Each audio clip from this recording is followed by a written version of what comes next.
Praise the Lord. Hallelujah. Hallelujah. ஜெபம் பண்ணுவோம். எங்களை நேசிக்கிற நல்ல ஆண்டவரே, அப்பா, இந்த நாளில் இந்த வார்த்தையில் வருகிறோம். நீர் ஆண்டவரே இந்த வார்த்தைகளை ஆண்டவரே ஒரு விதத்திலும் எழுதுகிறோம். ஆண்டவரே எங்களுக்கு அப்பா இந்த பிரயாணத்திலே ஆண்டவரை விளந்து நடத்தும் உமக்கு சாட்சிகளாக உதவி செய்யுங்க. ஆண்டவரே கத்திரி அறிவியல் உறவிலே நாங்கள் வளர உதவி செய்யும். எங்கள் இதயப்பா உங்களை தேட வாஞ்சிக்கிறதுக்கு எங்களுக்கு இன்னும் பிரயோஜனம் உள்ளதாக இந்த வார்த்தைகள் மாற உதவி செய்யுங்க. ஆண்டவரே எல்லா கட்டங்களும் கஷ்டங்களையும் ஆண்டவரே எங்களை விட்டு நீக்க உதவி செய்யுங்க. அப்பா இன்னும் கூட சொல்ல போனால்ப்பா அநேக பாடுகளின் பிசாசினால சோதனைகளை நாங்கள் சந்திக்கிறோம். அது அனைத்தையும் நாங்கள் மேற்கொள்ள உதவி செய்யுங்க. கிருபை தாரும், ரத்த கோட்டைப்படி மறைத்துக் கொள்ளும், சுத்திகரியும். இயேசுவின் நாமத்தில் பிதாவே, ஆமென். Praise the Lord. ஹல்லேலூயா. இன்றைக்கு நாம் பார்க்க போகிற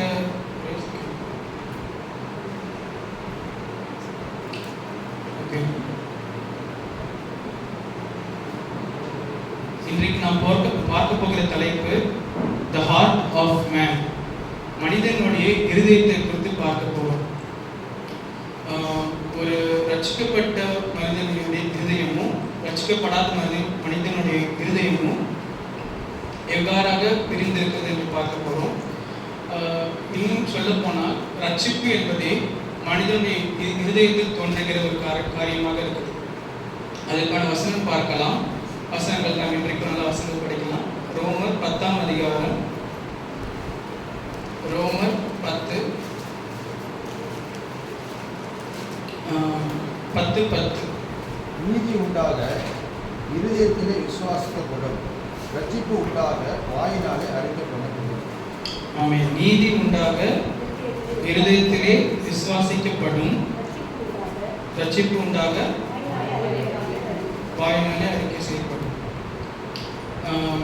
ஏன் இதை பவுல் எழுதியிருக்கார் என்று பார்த்தோம்னா, ஆதியாகமத்தில் மனிதன் கர்த்தரை விட்டு பிரிந்ததற்கான முக்கிய காரணம் அவன் கர்த்தர் சொன்னதை விசுவாசிக்காமல் சாத்தான் சொன்னதை விசுவாசித்த ஒரே காரணத்தினால பார்க்கிறோம். சர்ப்பம் தனக்கு சொன்னதை ஏவாள் விசுவாசித்தார். ஆதியாகமத்திலிருந்து படிக்கலாம். இப்பொழுது ஆதியாகமம் 3ஆம் அதிகாரம் 1 முதல் 6. இந்த சர்ப்பம் பிரசங்கித்த தன்னுடைய போதனை என்ன என்று பார்ப்போம். ஆதியாகமம் 3:1 முதல் 6. தேவனாகிய கர்த்தர் உண்டாக்கின சகல காட்டு ஜீவன்களை பார்க்கிறோம். சர்ப்பமானது தந்திரமுள்ளதாய் இருந்தது. அது ஸ்திரீயை நோக்கி, நீங்கள்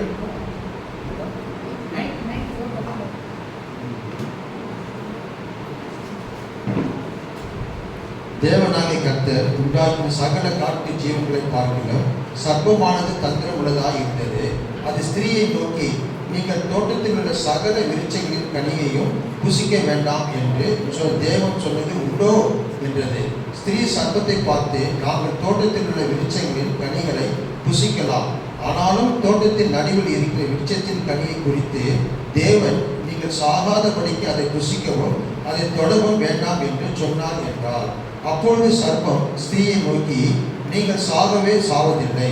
நீங்கள் இதை புசிக்கும் நாளிலே உங்கள் கண்கள் திறக்கப்படும் என்றும் நீங்கள் நன்மை தீமை அறிந்து தேவர்களைப் போல் இருப்பீர்கள் என்றும் தேவன் அறிவார் என்றது.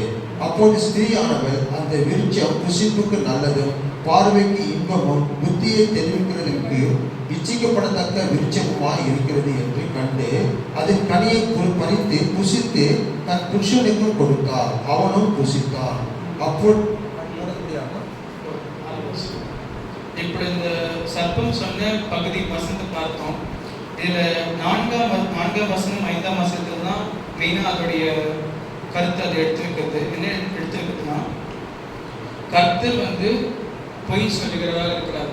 You shall not surely die. That is God is lying. கர்த்தர் உங்களுக்கு பொய் சொல்லுகிறார். இரண்டாவது கருத்து என்ன பார்க்கணும்னா, ஃபார் காட் டத் நோ அப்படின்னு சொல்லிட்டு பின்னாடி சொல்லுது. அதாவது கர்த்தர் அறிந்தே இதை செய்கிறார். அவர் பொய் சொல்லுகிறது மாத்திரமல்ல, கர்த்தர் அறிந்தே உனக்கு பொய் சொல்லும்போது அது தீமையாக மாறும். கர்த்தர் தீமை உனக்கு எண்ணுகிறார். அதாவது அவருக்கு இணையாக ஆய்விடுவார் என்று கர்த்தருக்கு தீமை எண்ணுகிறார் என்றதுதான் சர்ப்பத்துடைய போதனை. இந்த 2 வரிகள் மட்டும்தான் சொல்லப்பட்டிருக்கு.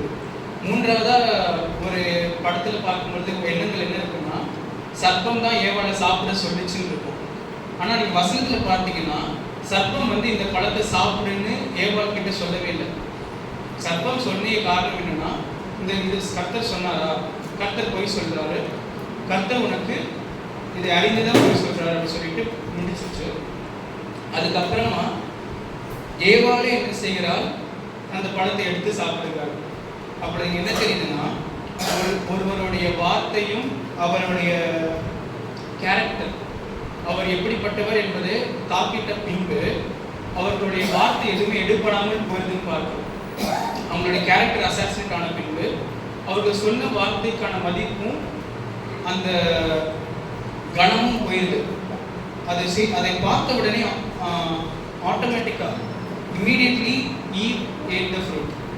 ஓகே, இதுதான் சர்ப்பத்துடைய போதனை. சர்ப்பத்துடைய போதனை என்னன்னா, தான் மரத்தை உண்டாக்கல, தான் எல்லா மரத்தில் கனியை புசிக்க கொடுக்கல, ஈவன் கொடுக்கப்பட்ட பிரித்து வச்ச பொருளையும் தான் செய்து கொடுக்கவில்லை எதுவுமே. அது சொன்னது என்னன்னா, கர்த்தர் உனக்கு போய் சொல்ல, கர்த்தர் உனக்கு தீமை நினைக்கிறார் என்பது மட்டும் தான் சொல்லிட்டு போயிருக்கு. அப்பொழுது இது சர்ப்பத்துடைய போதனை. அப்ப கர்த்தருடைய போதனை என்ன? கர்த்தருடைய போதனை கர்த்தர் விவரமாக எழுதி வைக்கவில்லை. அது கூட நீங்க பார்க்கணும்னா பின்னாடி இருக்கிற புஸ்தகங்களை பார்க்கலாம். ஆனா ஆதியாகமத்திலே கர்த்தர் அவர் எப்படி போதித்தார் என்றால், தன்னுடைய கிரியைகள் மூலியமாக போதித்தார். எப்படி என்றால், முதலாவது, நான் உன்னை சிருஷ்டித்தேன். Okay, God created man. சர்ப்பம் கிரியேட் பண்ணல, நான் உன்னை சிருஷ்டித்தேன் அப்படின்னு சொல்றாரு. ரெண்டாவது, ஐ அட்வைஸ் யூ பர்ஃபெக்ட்லி. உனக்கு வாழ்க்கைக்கு வேண்டிய பிரயோஜனமான காரியங்களை நான் உனக்கு தெளிவாக போதிக்கிறேன் அப்படின்னு சொல்றாரு. மூன்றாவது, I am good, justified by my actions in making good things. கர்த்தர் சிருஷ்டிப்புல பார்க்கும் பொழுது ஒவ்வொரு காரியத்துக்கும் இது நல்லது, இது நல்லது, இது நல்லது என்று கண்டால் பார்க்கிறோம். மனிதனை படைக்கும் பொழுதும் ஒருவனாக படைத்துவிட்டு மனிதன் தனியாக இருப்பது நல்லது அல்ல என்று உடனே அடுத்த ஏவாளையும் படைக்கிறதை பார்க்கிறோம். அதாவது ஒரு விஷயம் நல்லதில்லை என்று கண்டவுடனே அதை சரி செய்கிறார். கர்த்தர் சரி செய்து அது நன்மையாக முடிக்கிறார் என்று பார்க்கிறோம். அப்பொழுது அவர் நன்மையை விரும்புகிறவர், தான் நன்மை உள்ளவர், நன்மை நல்லவர் என்பதை காட்டுகிறார். நான்காவது, I want what is best for you. உனக்கு எது சிறந்ததோ அதையே தான் நான் விரும்புகிறேன் என்று கர்த்தர் சொல்கிறார். ஐந்தாவது தான், once you understand my commands I want you to follow it. இதுதான் கர்த்தர் சொல்றது. நான் சொல்லுகிறதை புரிந்தவுடன், நான் சொல்லுகிற கட்டளைகள் உனக்கு புரிந்தவுடன் நீ அதை கை கொள்ள வேண்டும் என்பதுதான் என்னுடைய சித்தம் கர்த்தர் சொல்கிறார். இங்க சர்ப்பத்துடைய போதனைக்கும் கர்த்தருடைய போதனைக்கும் என்ன வித்தியாசம்னா, கர்த்தர் யாரும் அவர்கிட்ட போய் கேட்கல என்ன செய்யணும், அவராக தானாக முன் இதை செய்ய வேண்டும் என்று சொல்லுகிறார். ஆனா சர்ப்பம் இதை செய்யணும் ஒருவத்தையும் சொல்லவில்லை. அது என்ன சொல்லுச்சுன்னா, அவர் போய் சொல்றாரு அப்படின்னு மாத்திரம் சொல்லிட்டு அதோட நிறுத்தி விட்டுச்சு. தட் இஸ், ஒரு மனிதனுக்கு இருக்கிற வாழ்வின் நோக்கத்தை தடுத்து விட்டுட்டு மாத்திரம் இருந்துச்சு தவிர அது ஒரு நோக்கத்தை முன்வைக்கவில்லை. புரியுதுங்களா? நிறைய சபைகள் என்னன்னா, ஏன் நீங்க இப்படி இருக்க சொல்றீங்க, ஏன் ஜோன் பண்ண சொல்றீங்க, ஏன் இது பண்ணப்பட சொல்றீங்க, ஏன் இப்படிதான் இருக்குன்னு சொல்றீங்கன்ற அந்த கமெண்ட்ஸ் எல்லாம் அவங்களால தாங்க முடியல. ஏன் இந்த கமெண்ட்ஸ் தாங்க முடியல? அவங்க என்ன சொல்றாங்கன்னா, எதுவுமே சொல்லாதீங்க, கமெண்டே கொடுக்காதீங்க, எங்களுக்கு சும்மா என்ன இருக்குன்னு சொல்லிட்டு போயிருங்க, வாழ்வின் முறை எடுத்து வைக்காமலே விட்டுருங்கன்னு சொல்றாரு. ஆனா கர்த்தருடைய வழியில பார்க்கும் பொழுது அவர் வாழ்வின் முறையை போதிக்கிறார். அவராக தானாக முன்வந்து போதிக்கிறார். அந்த போதனைக்கு பின்பு கைக்குள்ளதும் கொள்ளாததும் உங்களுடைய சித்தமா இருக்குது, மனிதனுடைய சித்தமா இருக்குது என்று பார்க்கணும். இப்பொழுது இந்த 2 போதனை இருக்கு. ஒரு போதனை என்ன செய்ய வேண்டும் என்று கர்த்தர் சொல்லுகிறது, இன்னொரு போதனை கர்த்தர் சொன்னதை தட்டி மட்டும் விட்டுட்டு மற்றபடி அந்த மனிதனுக்கு வாழ்க்கையில ஒரு லட்சியம், நோக்கம் எதுவுமே இல்லாமல் ஆக்கிற ஒரு போதனை. இது 2 நாள என்ன நடக்குது அப்படின்ற ரிசல்ட்ஸ் பார்க்கலாம். இதுக்கு நிறைய பாயிண்ட்ஸ் நான் எழுதியிருக்கேன், அதை நான் சொல்லியிருக்கேன். First, when choosing the doctrine of the devil, அதாவது சாத்தானுடைய போதனை எடுத்துக்கொள்ளும் பொழுது என்ன நடந்தது என்றால், மனிதனுடைய இருதயம் ஒரு சத்தியத்தை நம்ப முடியாத ஒரு இதயமாக போயிடுச்சு. It became unreliable source of truth. Unreliable, அதாவது அவன் இதயத்தில் தோன்ற எண்ணங்கள் சரியா தவறா என்று அவனால் கணிக்கவே முடியல. அது உண்மையா பொய்யான்னு அவனுக்கு கணிக்க முடியல. அவனுடைய இதயத்தில் வர்ற நிறைய காரியங்கள் இப்போ உண்மையா பொய்யா என்ற குழப்பத்துக்கு தள்ளப்பட்டதுன்னு பார்க்கணும். எப்பொழுது என்றால் அவன் சாத்தானுடைய போதனையை கேட்ட பிறகு. இரண்டாவது அவனுக்கு என்ன பார்க்கணும், வசனம் படிக்கலாம்.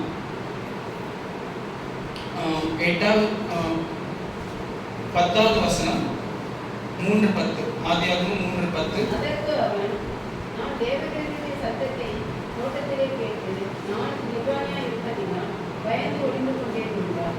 ஆமென். அடுத்தது வந்துட்டு பயம் வருகிறது. முதலாவது தன் நிலை அறியாதவனாக மாறுகிறான். he doesn't understand what is truth. இரண்டாவது பயம் வருகிறது, fearful heart.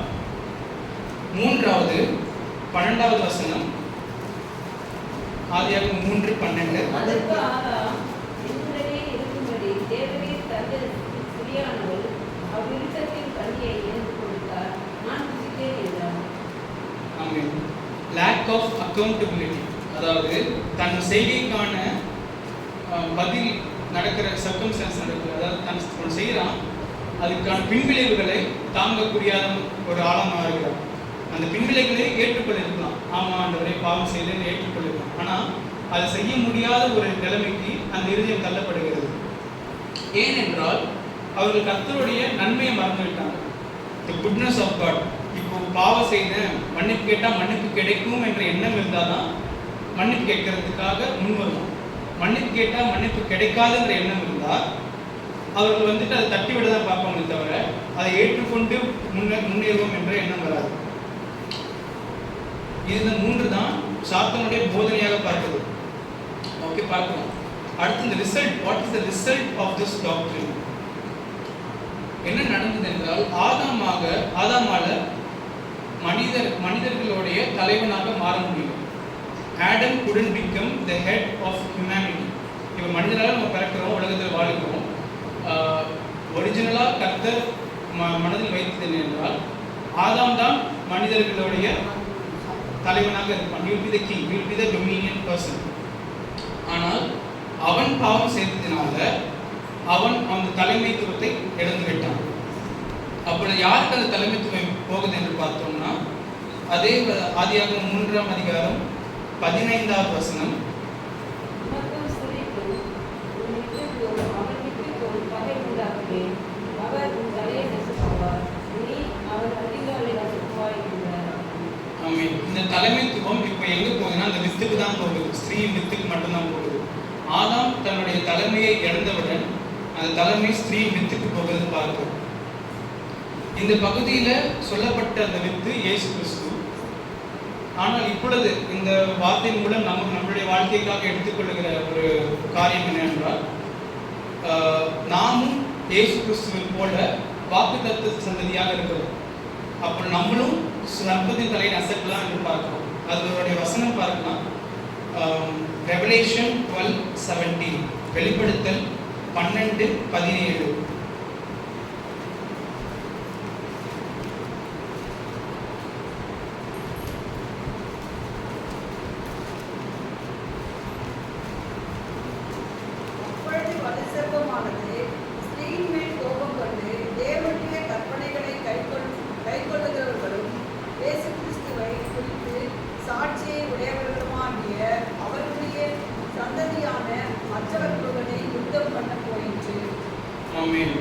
சர்ப்பம் யாருக்கு எதிராக வருதுன்னா, கர்த்தருடைய கற்பனைகளை கைக்கொண்டு இயேசு கிறிஸ்துவுக்கு சாட்சியாக வாழ்கிற நமக்கு எதிராக சர்ப்பம் வருது என்று பார்க்கிறோம். இதில் இன்னும் ஒரு அற்புதமான ஒரு செயல் கர்த்தர் செய்தது. ஆதியாகமம் 3:15 பார்ப்போம் என்றால், உன் வித்துக்கும் ஸ்திரீ வித்துக்கும் பகையை உண்டாக்குவேன். இந்த பகையை உண்டாக்குற விஷயம் வந்துட்டு ஒரு சின்ன காரியம் இல்லை, அது ரொம்ப பெரிய காரியம். அதுதான் வந்துட்டு அந்த சர்ப்பத்தோட காரியங்கள் அனைத்திற்கும் ஒரு விரோதத்தை நம்ம இதயத்தில் கர்த்தரே விதைக்கிறார். ஒரு ரட்சிக்கப்படும் பொழுது என்ன நடக்குதுன்னா, we begin to hate sin. பாவத்தை வெறுக்கிறவர்களாக மாறுவோம். ஸோ அந்த இதுதான் வந்து ரட்சிப்புடைய you can see the effect. அந்த சீடே அங்கே தான். என்னன்னா சர்ப்பத்தை எதிர்க்கிறோமா? நிறைய வேலையில் என்ன இருக்குன்னா, நம்ம எதிர்த்து தீமையை எதிர்த்துக்கிட்டு நம்ம பாட்டு வேலைக்கு போயிடலாம் அப்படின்ற எண்ணங்கள் இருக்கும். ஆனால் ஒரு ரட்சிக்கப்பட்ட இதயத்தில் என்ன இருக்குன்னா, ஒரு தீமையான காரியத்தை பார்க்கும் பொழுது அதற்கு விரோதமாக ஒரு பகை உண்டாகுது இல்லையா? இதுதான் கர்த்தர் செய்கிற ஒரு ரட்சிப்பின் காரியமாக இருக்கு. ஸோ இந்த ஸ்திரீயின் வித்துக்கு பகை உண்டாக்குவேன், அவரும் தலையை நசுக்குவார் இயேசுவை பார்த்து பார்த்தோம். இரண்டாவது, நாமும் இயேசுவை போல சத்துருவனுடைய போதனைகளை சகத்திடலாம் என்று பார்த்தோம். இங்கே அடுத்து பார்க்கலாம், what is the much more consequence. இது வந்து ரிசல்ட். ஆதாம் தன்னுடைய இதை பதவியை எழுந்துவிட்டான், ஆனால் அதற்கான கான்சிக்வன்ஸ் என்ன நடந்துச்சு பிகாஸ் ஆஃப் திஸ் சின். அதே அதிகாரம் 16, 17, 18, 19 வரைக்கும் படிக்கலாம். 16 to 19. ஆதியாகமம் 3, 16 முதல் 19. அவர் ஸ்திரீயை நோக்கி, நீ கர்ப்பவதியாய் இருக்கும்போது உன் வேதனையை மிகவும் பெருகப் பண்ணுவேன். வேதனையோடு செய்யப்படுவாய். உன் ஆசை உன் புருஷனை பற்றி இருக்கும். அவன் உன்னை ஆண்டு கொள்ளுவான் என்றார். பின்பு அவர் ஆதாமை நோக்கி, நீ உன் மனைவியின் வார்த்தைக்கு செய்து ருசிக்க வேண்டாம் என்று நான் உனக்கு நிலத்தின் உச்சத்தின் கண்ணை ருசித்தபடியினாலே பூமி உன் நிமித்தம் சபிக்கப்பட்டிருக்கும். நீ உயிரோடு இருக்கும் நாள் எல்லாம் வருத்தத்தோடு அதன் பலனை புசிப்பாய். அது உனக்கு முள்ளும் குறுக்கும் முளைப்பிக்கும் வெளியின் பயிர் வகைகளை புசிப்பாய். நீ பூமியிலிருந்து எடுக்கப்பட்டபடியால் நீ பூமிக்கு திரும்ப மாட்டோம். உன் முகத்தின் வேர்வையால் ஆகாரம் புசிப்பாய். நீ மண்ணாய் இருப்பாய், மண்ணுக்கு திரும்புவாய் என்றார். ஆமென். இங்கே பார்க்கிறோம், இங்கே ஸ்பெசிஃபிக்காக பார்த்தோம் என்றால் ஸ்திரீக்கும் அந்த மனிதனுக்கும் வருகிற ஸ்பெசிஃபிக்கான பாடுகளை குறித்து கருத்து சொல்லுகிறார். இங்கே ஸ்பெசிஃபிக்காக என்னென்னா, சாரோஃபுல் சைல்ட் பேரிங். ஒரு பிள்ளையை பெற்றெடுக்கிறாங்க. இப்போது நிறைய இடங்களை பார்க்கும் பொழுது அநேக பாவத்தில் ஈடுபட்டு பிள்ளை உருவாகிறத பார்க்கும் பொழுது அவர்கள் அந்த பிள்ளையை பெற்றெடுக்கும் பொழுது அதை வேண்டாம், கலைச்சிடலாம் அப்படின்ற ஒரு எண்ணத்தோடு இருக்கிறாங்க. உடனே கலைச்சிடலாம், அதுக்கான சட்டத்தை எதிர்த்து போடும் பொழுது தான் அவங்க வேதனைப்படுறாங்க. ஏன் நீங்கள் சட்டத்தை போடுறீங்க? அப்படி இந்த எண்ணங்களை எதிர்ப்பு வருதுன்னா அவர்களுக்கு அந்த பிள்ளை வேண்டாம் அப்படின்ற ஒரு எண்ணம் வருது. ஆனால் ரசிக்கப்பட்ட நாம் பிள்ளைகளை பெறும் பொழுது என்ன சொல்லுகிறோம்? கர்த்தர் கொடுத்த பிள்ளை என்று. அதுக்காக we are happy to get the child. அப்போ கர்த்தர் ஒரு பிள்ளை கொடுக்கும் பொழுது அந்த ஸ்திரீ என்ன செய்யறாங்க? ஒரு கர்த்தருக்குள்ள இருக்கிற ஸ்திரீ அவர்கள் மகிழ்கிறாங்க. இந்த பிள்ளைக்காக கர்த்தருக்கு ஸ்தோத்திரம் என்று மகிழ்கிறாங்க. ஆனால் அதுவே ரசிக்கப்படாத ஒரு பாவம் வழியாக அவர்கள் பெற்றுக்கொள்ளும் பொழுது அவர்கள் அதை வேதனையோடு பெற்றுக்கொள்கிறாங்க. எதுக்கு இது வருது, எதுக்கு இந்த குழந்தை வருது? அது மாத்திரமே அதை பார்க்கணும், இந்த குழந்தை எதுக்கு, எனக்கு புருஷன் போதும் என்று பார்க்கணும். அந்த மாதிரி ஒரு எண்ணம் வருது. அதாவது அடுத்து பிள்ளைகளை வளர்க்கும் என்ற அந்த கர்த்தர் கொடுத்த எண்ணங்களை விட்டு இந்த மாதிரி சாகிறார்கள். அதே போல ஆதாமுக்கு பார்க்கும் பொழுதும் அவனும் வேலை செய்து மகிழ்ந்து இருக்கிறதுக்கு தான் கர்த்தர் வேலை கொடுத்தார். ஒரு மனிதனுக்கு, ஒரு ரட்சிக்கப்பட்ட மனிதனுக்கு அவனுடைய வேலை வந்து ரொம்ப மகிழ்ச்சியாக இருக்கும்.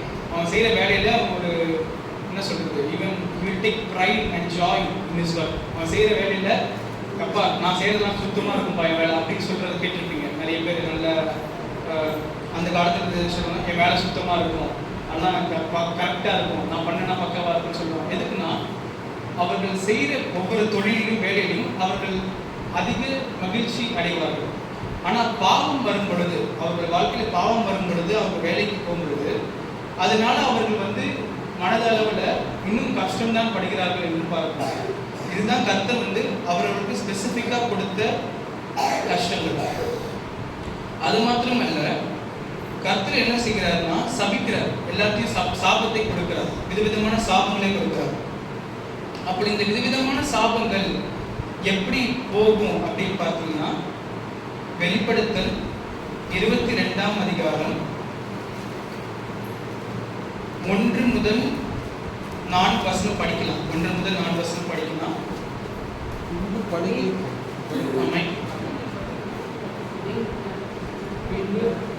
பலியை போல் தெளிவான ஜீவத்தில் உள்ள சுத்தமான நதி தேவனும் காட்டுக்குட்டியானவரும் புறப்பட்டு நகரத்து வீதியின் மத்தியும் நதியின் இருக்கரையும் 12 விதமான கனிகளை தரும் ஜீவ விருட்சம் இருந்தது.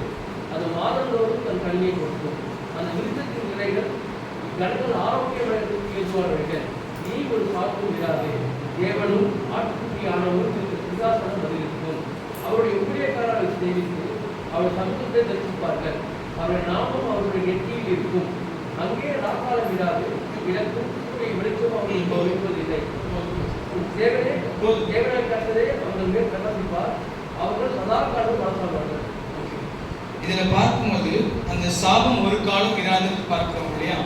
இது வெளிப்படுத்தல் 22:3 இருக்கு. அதாவது சாபம் ஒரு காலம் இராது என்ற அந்த நிறைவு வந்து எங்க வருதுன்னா வெளிப்படுத்தல தான் வருது.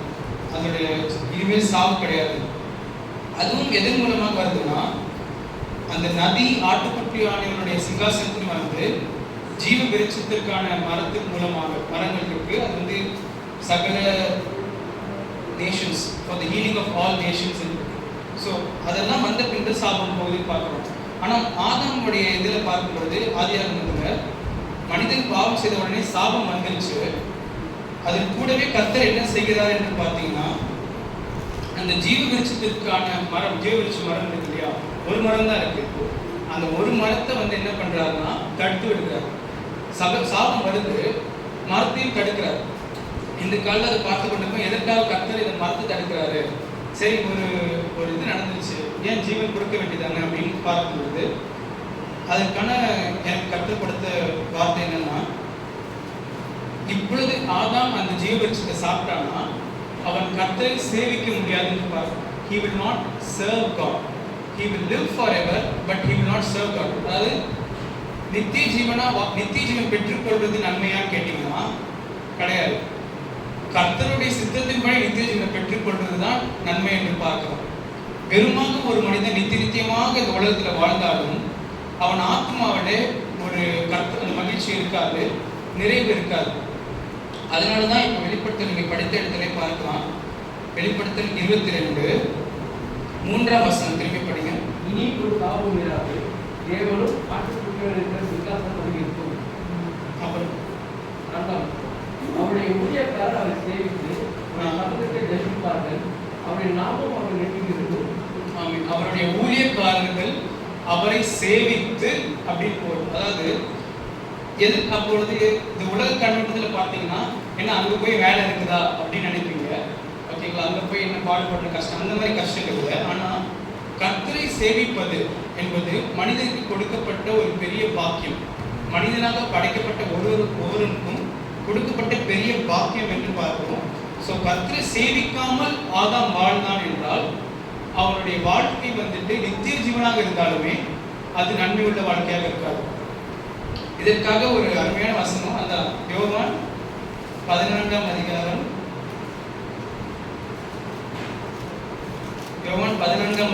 6 வசனம். அதற்கு இயேசு, நானே வழியும் சத்தியமும் ஜீவனுமாய் இருக்கிறேன். என்னை இல்லாமலே இல்லாமல் ஒருவனும் பிதாவினிடத்தில் வரான்.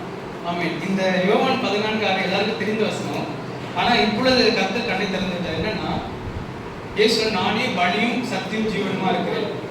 இதுல ஆதாமுக்கு வந்துட்டு சத்தியம் கிடைச்சிருச்சு. என்னன்னா நீ வந்து சபிக்கப்பட்டுட்ட, நீ கஷ்டப்படுவ உலகத்துல எல்லாம் சொல்லிட்டாரு.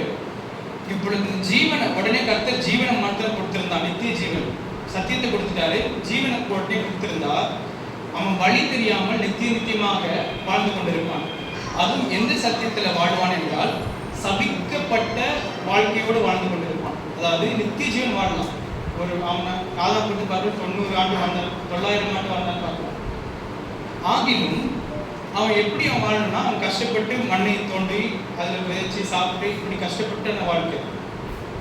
அவனுக்கு கர்த்தரை எப்படி சேவிக்க வேண்டும் என்ற வழியை அறியாததினால் அவன் கர்த்தர் என்ன செய்தார், அதை மறைத்து விட்டு இயேசு கிறிஸ்து வந்த பின்பு என்ன செய்தார்னா முதலாவது வழி, இந்த உலகத்தில் வாழும் வாழ்க்கையில நாம் கற்றுக்கொள்ள வேண்டியது வழி, எவ்வாறாக கர்த்தரை சேவிக்க வேண்டும், கர்த்தரை பரிசுத்த ஆவி மூலம் சேவிக்க வேண்டும். இது வந்து அது எல்லாருக்கும் தெரிந்த போதனே என்று நான் நம்புகிறேன். Everybody has to serve God by the power of the Holy Spirit. பரிசுத்த ஆவியானுடைய வல்லமையின் மூலமாக தான் ஒரு மனிதன் கர்த்தரை சேவிக்க முடியும். தன்னுடைய சுய பலத்தினால ஒருவனும் கர்த்தரை சேவிக்க முடியாது என்று பார்க்கிறோம். ஸோ இந்த வழி என்னன்னா ஆவியானவர் மூலமாக நாம் சேவித்து அதன் பின்னர் சத்தியத்தை அறிந்து அதன் பின்னர் முடிவிலே நித்திய ஜீவனை பெறுவது தான் கர்த்தர் நமக்கு வைத்த ஒரு ஒரு பாக்கியமான ஒரு பாதை. அது இல்லாமல் வேறு பாதை கர்த்தர் வைத்திருந்தாரானால் நாம் விழுந்து போன மனிதன் பாடுகளிலே நித்தியமாக வாழ்ந்திருக்கான். ஸோ இதுதான் வந்துட்டு ரிசல்ட் ஆஃப் சின். இந்த result of sin because following the doctor of devil, அதாவது பிசாசோடைய போதனையை பின்பற்றி அவங்க சொன்ன வழியிலே நடந்து இந்த பாவத்தில் விழும் பொழுது இந்த இவ்வாறான செயல்கள் எல்லாம் நடக்குது, அந்த இருதயத்துக்கு நடக்குது. அதன் மூலம் பின்விளைவுகளாக இதெல்லாம் நடக்குது. அவன் கர்த்தருக்கு போகிறான்.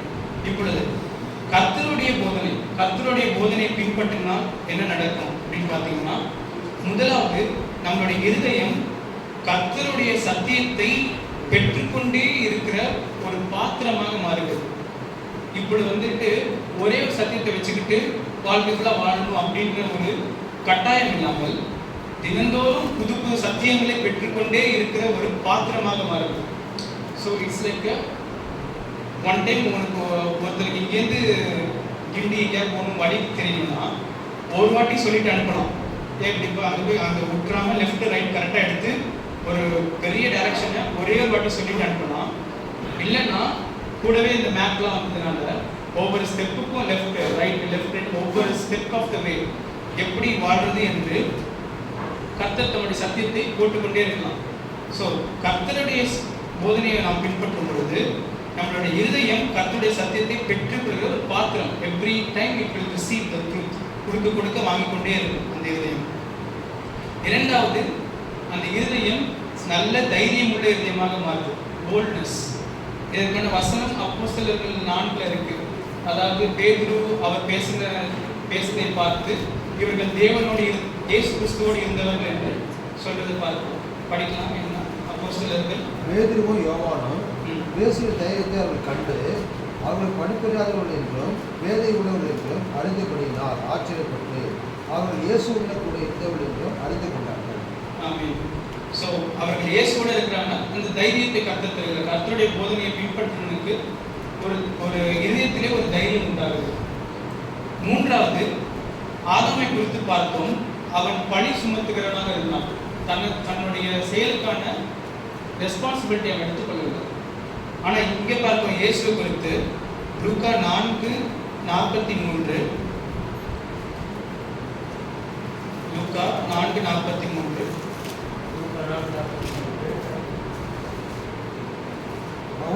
அவரை நோக்கி, நான் மற்ற ஊர்களிலும் தேவனுடைய ராஜ்யத்தை குறித்து பிரசங்கிக்க வேண்டும், இதற்காகவே அனுப்பப்பட்டேன் என்றார். ஸோ இங்கே வந்துட்டு அவருடைய நோக்கத்தை அறிந்து அவராக தானாக முன்வந்து எடுத்து செய்கிறார். அதாவது ரெஸ்பான்சிபிலிட்டின்னு சொல்றது. Jesus himself is coming forward and saying, I must go to other towns and preach. மற்ற ஊர்களை பிரசங்கம் பண்ணுறதுக்காக நான் வந்திருக்கிறேன், நான் அப்படியே இருந்துட முடியாதுன்னு தானாக முன்வந்து செய்கிறது பார்க்கிறோம்.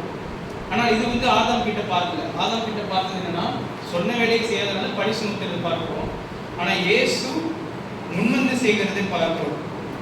இப்படி செய்ததுனால இயேசுக்கு கொடுத்த ஒரு பட்டம். எபிரேயர் 2ஆம் அதிகாரம், எபிரேயர் 2:10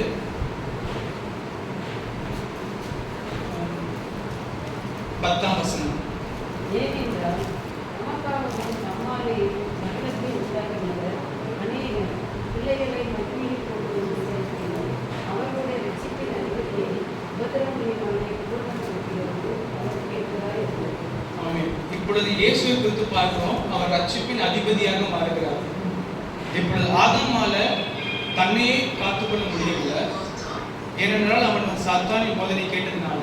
ஆனால் இயேசு கிறிஸ்து கர்த்தருடைய போதனையை கேட்டதுனால அவர் இப்போ ரட்சிப்பின் அதிபதியாக மாறுகிறார். அவர் தன்னை மாத்திரம் காத்துக்கொள்வதில்லை, அவரை கேட்கிற யாவரும் ரட்சிக்கப்படுமாறு அவர் மாறுகிறார். இப்பொழுது வெளிப்படுத்தல் 22:1-3 வசனங்கள் அதில் படித்தோம். திரும்பவும் படிக்கலாம். வெளிப்படுத்தல் 22:1 பின்பு பணிகை போல் தெளிவான ஜீவக்கனியுள்ள சுத்தமான நதி தேவனும் ஆட்சியாளர்களும் இருக்கிற சிங்காசனத்தை பொறுப்புகளை காண்பித்தார். நகரத்தின் வீதியின் மத்தியிலும் நதியின் இருகரையிலும் 12 விதமான கனிகளும் ஏழு வந்தது. அது மாதந்தோறும் தன் கனியை கொடுக்கும். அந்த விருட்சத்தின் இலைகள் ஜனங்கள் ஆரோக்கியமடைவதற்கு ஏதுவானவைகள். இனி ஒரு சாவும் விடாது. தேவனும் ஆட்டுக்குட்டியானவரும் இருக்கிற சிங்காசனம் அதிகரிக்கும். ஸோ இதில் பார்த்ததே தான் என்னன்னா, அங்கேருந்து ஒரு ஜீவ விருட்சத்துக்கான மரம் போய்விட்டது. ஆனால் இங்கே வந்துட்டு இயேசு கிறிஸ்துவை விசுவாசிக்கிற யாவரும் இப்படி ஒரு நதி புறப்பட்டு வந்து பார்க்கும். அதாவது பரிசுத்த ஆவியானவரை நதியாக சித்தரித்து கொடுத்திருக்காங்க. பரிசுத்த ஆவியானவர் மூலமாக இப்பொழுது அதே ஜீவத்துக்கான மரம் 12 வகையான இதை கொடுக்குதுன்னு பார்க்கிறோம். 12 வகையான fruits, 12 manner of fruits. So இப்பொழுது இருக்கிற கிறிஸ்துவ அனுபவம் என்பது எல்லாருமே வந்து ஒரே மாதிரி இருக்க வேண்டும், அந்த ஸ்கூல் யூனிஃபார்ம்ல இருந்து இப்படிதான் இருப்பாங்க என்று சொல்றதுக்கு இல்லாமல் ஒவ்வொரு கிறிஸ்தவர்களும் ஒரு சரீரத்தின் அங்கத்தினராக மாறிவிடும். அதாவது ஒவ்வொருவரும் வெவ்வேறு காரியங்களை செய்கிறவராக மாறிவிடும். ஆதாம் கீழே இருந்தோம்னா எல்லாருக்கும் ஒரே வேலை இருந்திருக்கலாம், ஓகே, ஒரே மாதிரியான நோக்கம் இதான் இருக்கலாம். ஆனால் இயேசு கிறிஸ்துக்குள்ள நம்ம இருக்கிறதுனால ஒவ்வொருவரும் விதவிதமான பணிகள் உலகம் முழுக்க பார்க்கிறோம். விதவிதமான கிறிஸ்டியன்ஸ் இருக்கிறாங்க, வெவ்வேறு சார்பில் இருக்கிறாங்க, வெரி மெனி செக்ஸ். அதாவது ஆனால் உண்மையாக இயேசு இருந்தவங்க எல்லா இடத்துலையும் இருக்கிறாங்க. ஸோ அதனால இப்பொழுது கர்த்தரை அறிந்து அவர் பணியை செய்கிற விதவிதமான ஜனங்கள் உருவாக்குகிறார்கள் பார்க்கிறோம். ஸோ இதுதான் வந்துட்டு சாத்தானின் போதனையை கேட்டு வாழ்கிறது, கர்த்தருடைய போதனை கேட்கிறது. சாத்தானின் போதனை கேட்கிறவர்கள் தாங்களால் ஒரு நல்ல போதனை கொடுக்க முடியாது, நல்ல போதனை தடுத்து விடுவார்கள். ஆனால் கர்த்தருடைய போதனையை பின்பற்றுகிறவர்களுக்கு அவர்கள் தாங்களே முன்வந்து கர்த்தருடைய காரியத்தை விரும்பி செய்கிறார்கள் என்று பார்க்கிறோம். இப்பொழுது இந்த ரெண்டு விதையும் பார்த்தோம் இல்லையா, சாத்தானுடைய போதனை, கர்த்தருடைய போதனையை பார்த்தோம். ஆனால் இப்பொழுது இதற்கும் மேலாக என்ன, இப்போ இந்த சாத்தானுடைய போதனை கேட்கிறவர்களை அவர்களுக்கு கர்த்தருடைய போதனையை கொடுத்து கர்த்தருக்கு திருப்பறத்துக்கு பார்க்கலாம். we can try to turn them back to God. அப்போ வந்து போதனை தப்பா இருந்ததுன்னா நம்ம போய் போதனை கரெக்டாக கொடுக்கலாம். ஆனால் இந்த கெட்ட மனசாட்சி இருக்கிறவர்களுக்காக இல்லையா, அவர்களுக்கு நல்ல போதனையை கொடுத்தாலுமே அவர்கள் சித்தத்தை தான் அவங்க செய்வாங்கன்னு பார்க்கலாம். இதற்கான 2 எடுத்துக்காட்டு பார்க்கலாம். ஒரு ரட்சிக்கப்பட்டவன், அதாவது சத்தியத்தை கேட்டும் ரட்சிக்கப்படாதவன், சத்தியத்தை கேட்டு ரட்சிக்கப்பட்டவன்.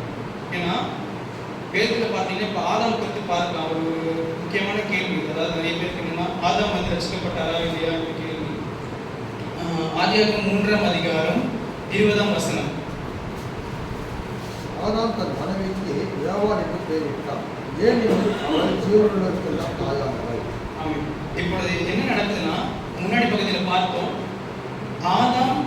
ஆதாம் கிட்ட கர்த்தர் இவ்வளவு காரியங்கள் சொல்லும் பொழுது ஆதாம் அதை அங்கீகரித்து ஏவாள் மூலமாக அந்த வித்து வரப்போகிறது, the seed is going to come through Eve என்று சொல்லி அவளுக்கு அந்த பேர் வைக்கலாம், because she is the mother of all living. So once Adam believed God, he was righteous, he got saved.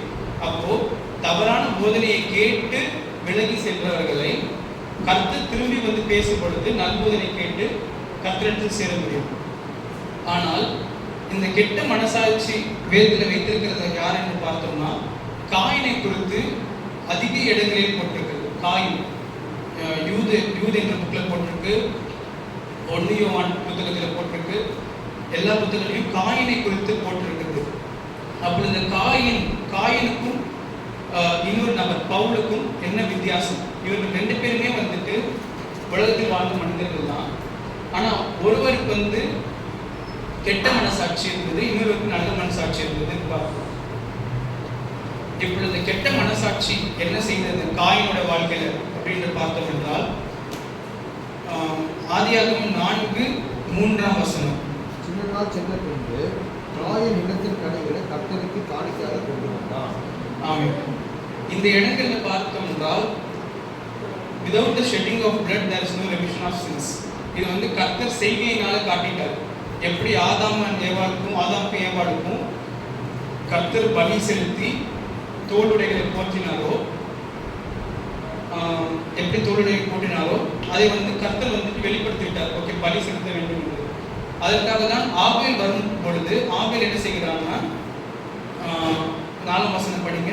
ஆபேலும் தன் மந்தையின் தலையீட்டுகளிலும் அவைகளை கொடுமையாளர்களிலும் சிலவற்றை கொண்டு வந்தான். ஆபேலையும் அவன் காணிக்கையும் கர்த்தர் அங்கீகரித்தார். ஆமென். ஸோ ஆபேலுடைய பலி அங்கீகரிக்கப்படுகிறது. ஏனென்றால் அவன் அறிந்திருந்தான் இதை செய்ய வேண்டும் என்று. ஆனால் காயினுக்கு தன் சகோதரன் செய்கிற பலியை அவன் காண்கிறான்.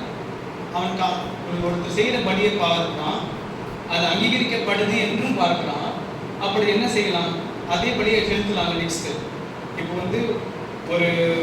ஒருத்தர் செய்கிறாங்க, அந்த வேலை கரெக்டாக போயிடுது. அப்போ அதே இதை பின்பற்றி நடந்தால் என்ன தவறு இல்லையே. ஆனால் காயின் என்ன செய்கிறான்னா அதை செய்ய மாட்டேங்கிறான். காயின் ஆபேலுடைய பலி அங்கீகரிக்கப்படுது என்று கண்டதும் ஆகிலும் அவன் என்ன பண்றான்னா கெட்ட பலி தான் கொண்டு வரான். இதை குறித்து கர்த்தர் பேசுகிறார். வசனம் 5-6. காயினையும் அவன் காணிக்கையும் அவர் அங்கீகரிக்கவில்லை. அப்போது காயினுக்கு மிகவும் எரிச்சல் உண்டாகி அவன் முகநாடி வேறுபட்டது. அப்போது கர்த்தர் காயினை நோக்கி, உனக்கு ஏன் எரிச்சல் உண்டாயிற்று? உன் முகநாடி ஏன் வேறுபட்டது? ஆமென். ஸோ இவன் கெட்ட மனசாட்சியில் இருந்து செய்த முன்பு கர்த்தர் வருகிறார். கர்த்தர் கேட்கிறார், காயினிடத்தில் பேசுகிறார். ஓகே, இப்போ பவுலை குறித்து பார்க்கலாம். அவன் எப்படி நல்மனசாட்சியுள்ளவனாக இருந்தான் என்று பார்க்கலாம். 1 தீமோத்தேயு 1:13. 1 Timothy chapter 1 verse 13. முன்னே நான் தூசிக்கிறவனும் துன்பப்படுத்துகிறவனும் கொடுமை செய்வனுமாய் இருந்தேன். அப்படி இருந்தும் நான் அறியாமல் அவிசுவாசத்தினாலே அப்படி செய்தபடினால் இரக்கம் பெற்றேன். ஆமென். அறியாமல் அவிசுவாசம் இருந்தனால இரக்கம் பெற்றேன் என்று சொல்லுகிறார். அடுத்த வசனம் சொல்லுகிறான், நம்முடைய கர்த்தரின் கிருபை கிறிஸ்து இயேசு மேலுள்ள விசுவாசத்தோடும் அன்போடும் கூட என்னிடத்தில் பரிபூர்ணமாய் பெருகிற்று. ஆமென். அடுத்த வசனம் அப்போஸ்தலர் 23:1. பவுல் தன்னை குறித்து சாட்சி எழுதுகிறார். பவுல் ஆலோசனை தகுந்தாரை உற்று பார்த்து, சகோதரரே, இந்நாள் வரைக்கும் எல்லா விஷயங்களிலும் நான் நல் மனசாட்சியோடு தேவனுக்கு முன்பாக நடந்து வந்தேன் என்று சொன்னான். ஸோ பவுலுடைய வாக்கு பார்த்தீங்கன்னா, அவர் தவறு செய்கிறாரு. ஆனால் அவர் தவறு எல்லாம் செய்த பின்பும் அதிகமாக இது துன்பப்படுத்தினவர் தான், சபையை துன்பப்படுத்தினவர். ஆகிலும் அவர் என்ன சொல்றாருன்னா, நான் நல்மனசாட்சியோடு தான் செய்தேன். ஏனென்றால் அவருக்கு போதிக்கப்பட்ட போதனை சபையை துன்பப்படுத்த வேண்டும் என்ற போதனை. அவர் பரிசேயர்களுடைய இதில் இருந்ததுனால சபையை துன்பப்படுத்தினார் என்று பார்க்கிறோம். ஆனால் இப்பொழுது கர்த்தர் அவர்கிட்டையும் கர்த்தர் வராது. அப்போஸ்தலர் 9:4. Acts chapter 9 verse 4. 5 verse. அவன் தரையிலே விழுந்தான்.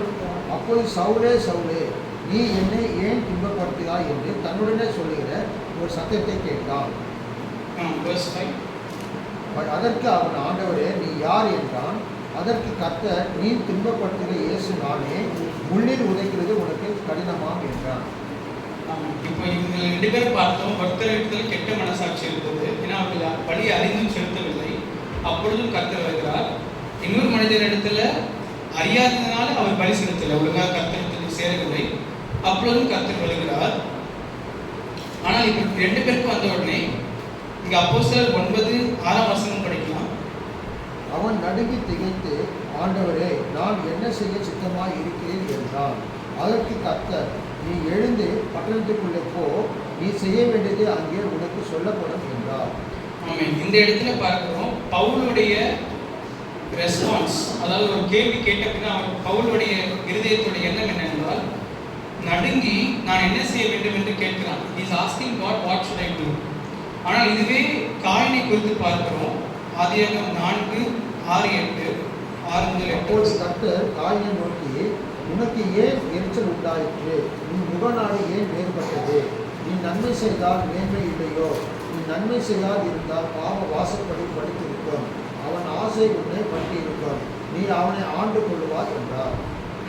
8வது வசனம். காயின் தன் சகோதரனாக ஆபேலோடு பேசினான்.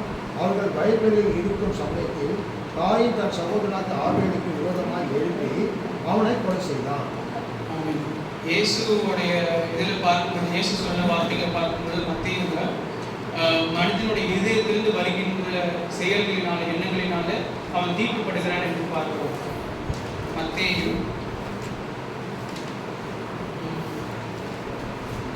15ஆம் அதிகாரம் 18ஆம் வசனம், 18-19.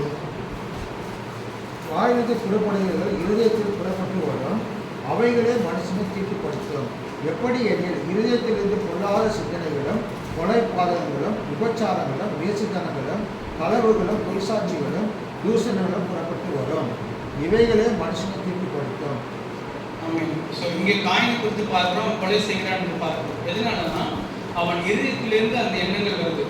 அதாவது கர்த்தர் அவன் இடத்துல வந்து பேசின பின்பும் அவன் எடுக்கிற எண்ணங்கள் முடிவு என்னன்னா, அவன் வந்து தன்னுடைய சகோதரனை கொலை செய்யணும் என்று முடிவு எடுக்கிறான். அதாவது இங்க செய்யற கொலை வந்துட்டு ஒரு பதத்தட்டு செய்யற அந்த மாதிரி ஒரு கொலை இல்லை. இது என்ன ஒரு மாதிரி கொலைனா, கர்த்தர் உன்னை அங்கீகரிக்கிறாரா, நான் உன்னை கொலை செய்யறேன், கர்த்தர் முடிஞ்சா உன்னை காப்பாற்றட்டும் என்று கர்த்தருக்கு எதிராக இருப்பது. அதாவது ஒருவரை கர்த்தர் அங்கீகரித்த பின்பு அவனுக்கு எதிராக வந்து காயினுடைய முடிவு என்னன்னா, நான் உன்னை கொலை செய்யறேன், கர்த்தருக்கு வல்லமை இருந்தால் உன்னை காப்பாற்றட்டும்னு அவன் ஆபேலுக்கு எதிராக நிற்கவில்லை, கர்த்தருக்கு எதிராக நிற்கிறான். நீர் அங்கீகரித்தவனை உன்னால் காப்பாற்ற முடியுமா? இதே மாதிரி ஒரு விஷயத்தை எங்க பார்க்கலாம்னா சிலுவையில் பார்க்கிறோம். அதாவது 2 கல்லர்கள்ல ஒரு கல்லர் சொல்லுவான், நீ கிறிஸ்துவானால் உண்மையை ரசித்துக்கொள், என்னை ரசித்துக்கொள்னு கர்த்தருக்கு எதிராக நிற்கிறார்கள். அவர்கள் ரசிக்கணும்னு கேட்கல, தவிர அவர்கள் என்ன கேட்கிறாங்கன்னா, உமக்கு அவ்வளவு வல்லமை இருக்குதா அப்படின்னு அவர்கள் விரோதித்து நிற்கிறாங்கன்னு பார்க்கிறோம். அதுதான் காயின் செய்த வேலை என்று பார்க்கிறோம். So he had first a bad conscience, an unsaved heart, a rebellious heart to challenge God, and after committing the murder, அதாவது கொன்ன பின்பு he now has a defiled heart. அவனுடைய இதயம் என்ன பண்ணுதுன்னா, தன்னை தீட்டுப்படுத்துகிற ஒரு இதயம். மத்தியில பார்த்தபடி தன்னை தீட்டுப்படுத்துகிற ஒரு இதயமும் ஆகுது. ஆனால் இதுவே ஒரு பவுலுடைய வாழ்க்கையில பார்க்கிறோம். அவர் உடனே வந்து கர்த்தர் தனக்கு தோன்றின பின்பு கீழ்ப்படுகிறார். கீழ்ப்படிந்த பின்பு அவர் எந்த மாதிரி ஒரு ஆளாக மாறுகிறார் என்றால், மற்றவர்களுடைய இருதயத்தை இவருடைய வார்த்தையினாலே சுத்திகரிக்கிறார் என்று பார்க்கிறோம். அப்போஸ்தலர் 16-14. இந்த சம்பவம் எல்லாருக்கும் தெரியும் என்று நம்புகிறேன். 16. Acts 16:14. அப்பொழுது தியத்திரா ஊராலும் ரத்தாம்பரம் விற்கிறவர்களும் தேவனை வணங்குவதுமாகிய லீதியாள் என்னும் பேருள்ள ஒரு ஸ்திரீ கேட்டுக்கொண்டிருந்தார். பவுல் சொல்லிய உரைகளை கவனிக்கும்படி கர்த்தர் அவர் இருதயத்தை தெரிந்தறிந்தார். இங்கே கர்த்தர் என்ன செய்யறாருன்னு பார்த்தீங்கன்னா, ஒரு ரட்சிக்கப்பட்ட தனக்கு கீழ்ப்படிந்த ஒரு பாத்திரத்தை வைத்து மற்றவர்களுடைய இருதயத்தை திறந்து அவர்களுக்கு சுத்திகரிக்கிறதுக்கு கர்த்தர் வழிவகுக்கிறார்னு பார்க்கிறோம். ஆமென். இதே பவுல் தீமோத்தேயுக்கு சொல்லுகிற ஆலோசனையும் இதுதான். 1 தீமோத்தேயு 4:15-16. 1 Timothy chapter 4 verse 15 and 16.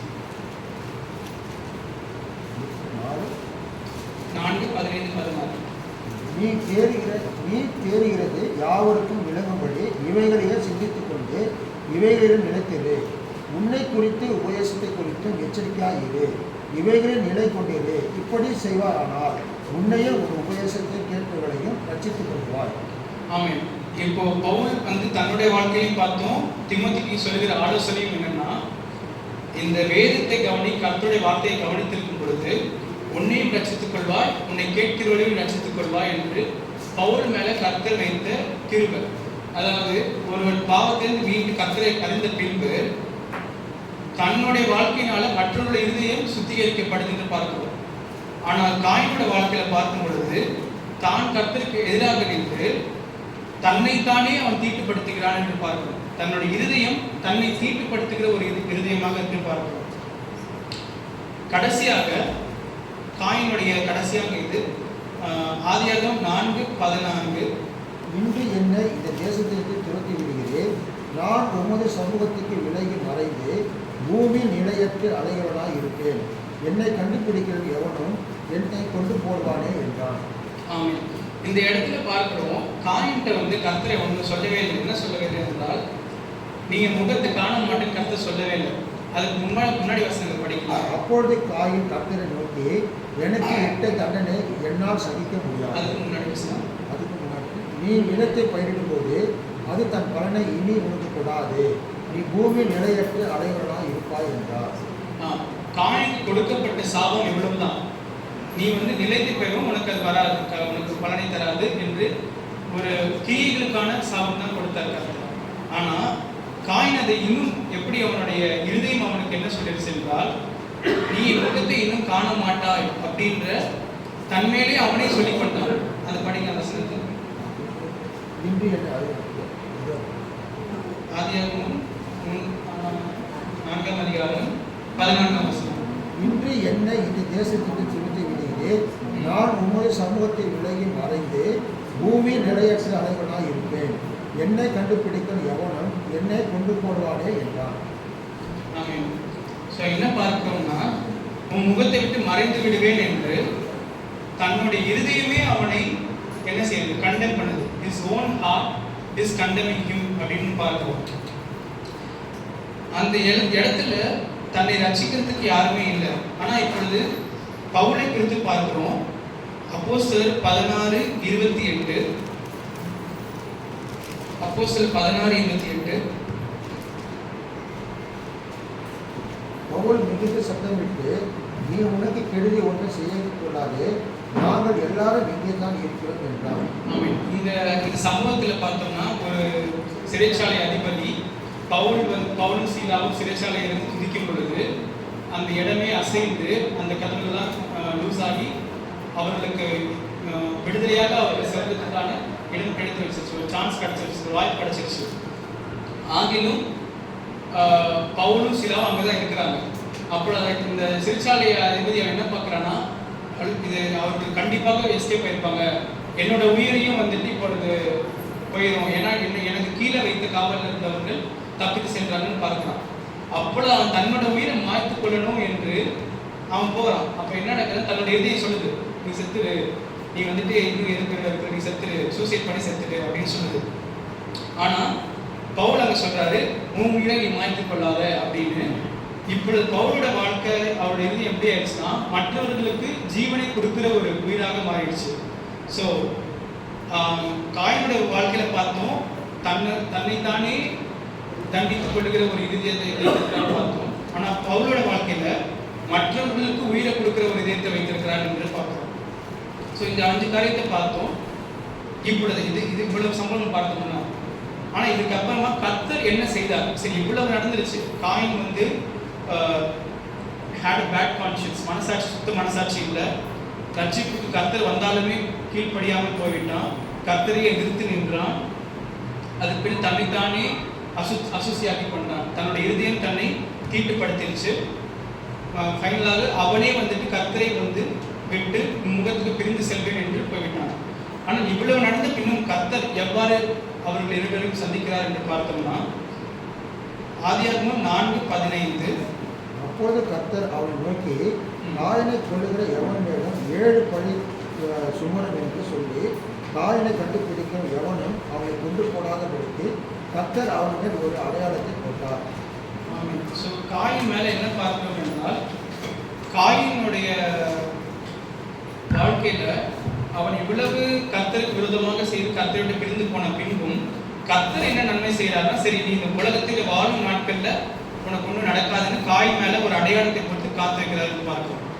ஆனால் இப்போ பவுலுக்கு பாருங்களேன், இப்போ காயினுக்கு ஒன்றுமே நடக்காதே பார்த்தோம். பவுல் அப்போஸ்தலர் 9:16, அவன் என்னுடைய நாமத்தின் நிமித்தம் எவ்வளவாய் பாடுபட வேண்டும் என்பதை நான் அவனுக்கு காண்பிப்பேன் என்றார். ஆமென்.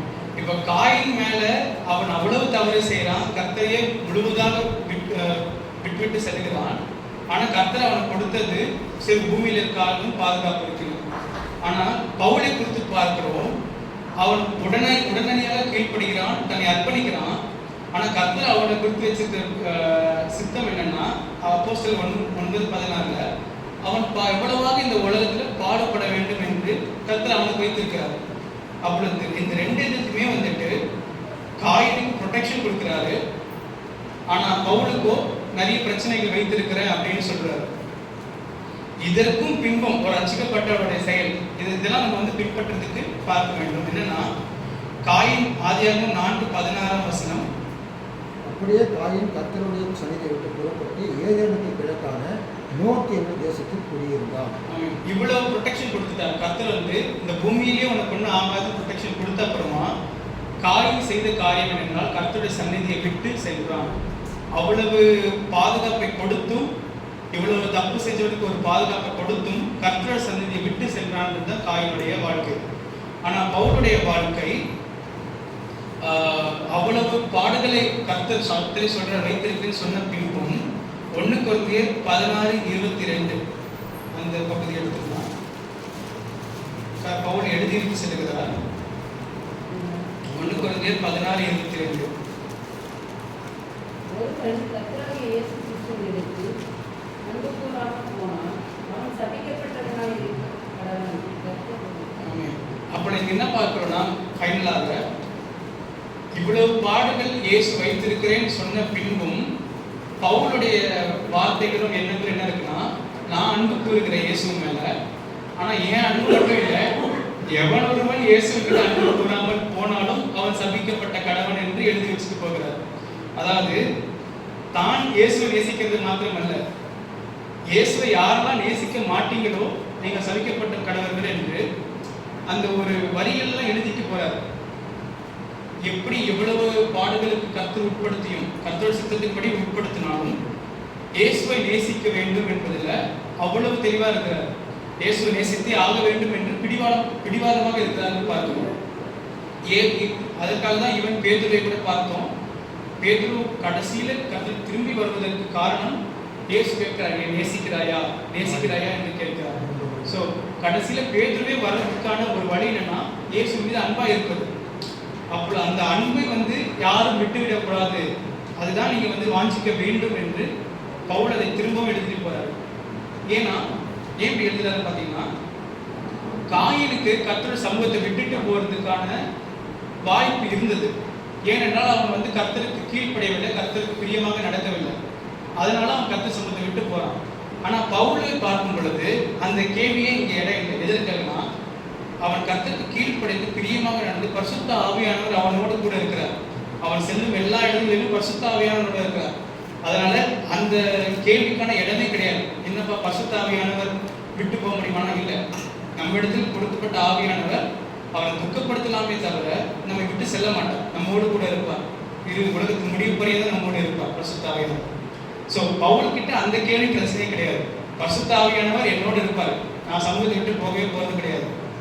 அடுத்த லெவல் என்னன்னா, அன்பு கூறுகிறேனா, கூடவே இருக்கிற பரிசுத்த ஆவியானவர் துக்கமும் படுத்தலாம் சந்தோஷமும் படுத்தலாம். அப்போ பவுல் சொல்றதுன்னா கர்த்தராகிய இயேசுவில் அன்பு கூற வேண்டும் என்று பார்க்கிறோம். ஸோ இந்த கடைசியாக நம்மளுடைய வாழ்க்கை நம்ம எடுத்துக்கொள்ள வேண்டிய விஷயம், இவ்வளவு காரியங்களில் நம்ம எடுத்துக்கொள்ள விஷயம் என்னன்னா, நாம் இயேசு மேலே மிகுந்த அன்புள்ளவர்களாக இருக்க வேண்டும்.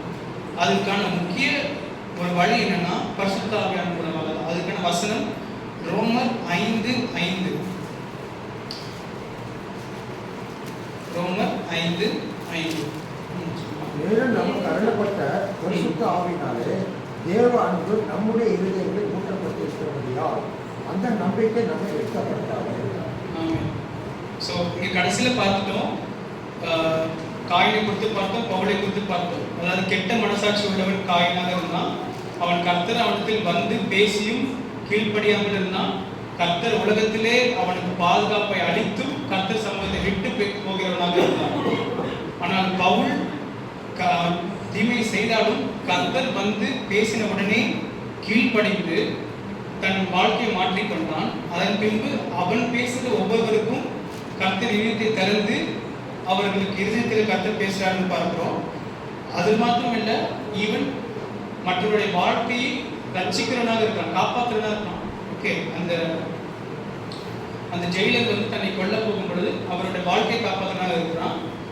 அதுக்கும் மேலாக கர்த்தர் அவனுக்கு பாடுகள் தான் உலகத்தில் வைத்திருக்கிறேன்னு சொன்ன பின்பும் பவுல் என்ன சொல்றாருன்னா, கர்த்தரை நேசிக்க வேண்டும், இயேசுவை நேசிக்க வேண்டும் என்று வலியுறுத்திட்டு போகிறார். ஸோ இது எல்லாத்தையும் நம்ம செய்ய முடிகிற தைரியம் எப்படி என்றால், இயேசுவை விசுவாசித்து கர்த்தர் நமக்கு ஒருத்தர் பேசுகிறார், கர்த்தர் நம்ம கிட்ட பேசுகிறாருன்ற உடனே விசுவாசித்து பரிசுத்த ஆவியானவரை பெற்றுக்கொண்டு இயேசுவை அதிகமாக நேசிக்க வேண்டும். ஜெபம் செய்வோம். ஸ்தோத்திரம் ஆண்டவரே. அப்பா, இதை கேட்ட எல்லா வார்த்தைகளையும் ஆசீர்வதிங்க ஆண்டவரே. இந்த வார்த்தைகள் அப்பா இன்னும் உண்மை அறிந்து கொள்ள உம்மோடு சேர உதவி செய்யுங்க. உண்மை இன்னும் அதிகமாக பின்பற்றி நேசிக்க கிருபை தாருங்க. பாதுகாத்துக்கொள்ள ரத்த கொட்டைகளை நடத்திக்கொள்ளும். இயேசுவின் நாமத்தில் பிதாவே. ஆமென்.